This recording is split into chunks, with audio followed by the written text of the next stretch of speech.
2 décembre, une drôle de lettre. Ce matin-là, à quelques jours de Noël, le Père Noël reçut une drôle de lettre. Cher Père Noël, je t'ai déjà écrit une lettre avec ma liste de cadeaux, mais aujourd'hui il est arrivé une catastrophe.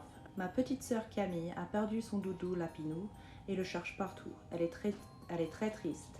Alors, s'il te plaît, Père Noël, peux-tu essayer de le retrouver et de lui apporter pour Noël? Merci beaucoup, Tristan.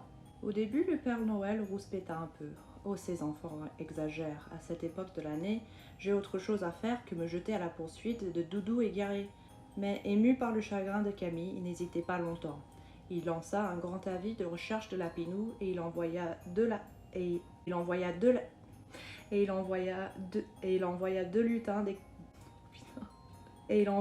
lutins détectives pour enquêter sur sa disparition. Les lutins interrogèrent les témoins, Piaf le moineau et Gaston le chat du quartier. Ces deux-là savaient toujours tout ce qui se passait. J'ai vu Lapinou tomber du sac de Camille, chanta Piaf, et moi, miaula Gaston, je l'ai vu se faire emporter jusqu'à la bouche d'égout. Vite, vite, les lutins coururent jusqu'à la bouche d'égout, pas de Lapinou.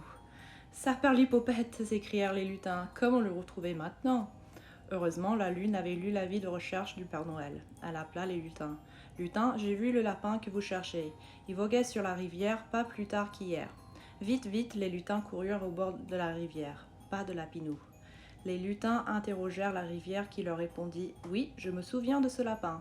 Il s'est échoué un peu plus loin, là-bas, près des arbres. » Vite, vite, les lutins coururent et trouvèrent Lapinou. Mais dans quel état? Il était tout mouillé, tout déchiré et tremblant de froid. Ils le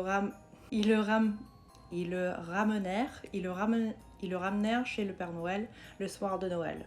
Quand ce dernier vit le doudou, il s'écria « Mais je ne peux pas l'apporter comme ça à Camille !» Alors la mère Noël le gronda gentiment. « Laisse-moi faire et va finir de te préparer. » Elle fit prendre un bon bain chaud à Lapinou qui claquait des dents et le frictionna entre les oreilles pour le réchauffer et bien le nettoyer. Puis elle l'enveloppa dans une grosse couverture et lui prépara une bonne soupe de carottes. Ensuite, elle répara tous ses accros, et elle posa une petite pièce sur sa pâte. Lapinou était prêt. Il sentait bon le savon de Noël et il était flambant neuf. La mère Noël le déposa dans la hotte du Père Noël et celui-ci le glissa sous le sapin de Tristan et Camille dans la nuit.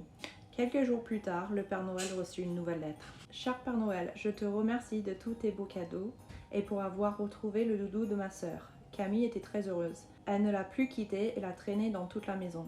Maintenant, il est tout poussiéreux et Camille l'aime comme avant. Tristan.